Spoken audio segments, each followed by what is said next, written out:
एका मराठी माणसाचा अपमान झाला आणि यातूनच तयार झाले मुंबईचे वानखेडे स्टेडियम।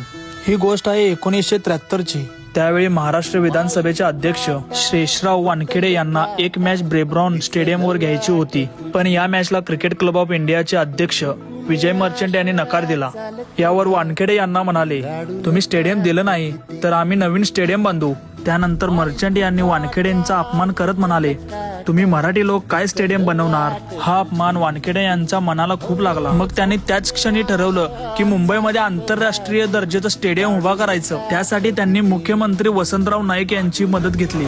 अनेकांना वाटलं हे अशक्य आहे, पण वानखेडे यांनी आपली पूर्ण शक्ती पणाला लावली। शेवटी यांच्या जिद्दीमुळे आणि अथक परिश्रमामुळे फक्त 13 महिन्यात हे भव्य स्टेडियम उभा केलं। वानखेडेंनी घेतलेल्या कष्टामुळे या स्टेडियमला वानखेडे स्टेडियम हे नाव देण्यात आले। यालाच म्हणतात मराठी माणसाच्या अपमानाचा सडेतोड उत्तर।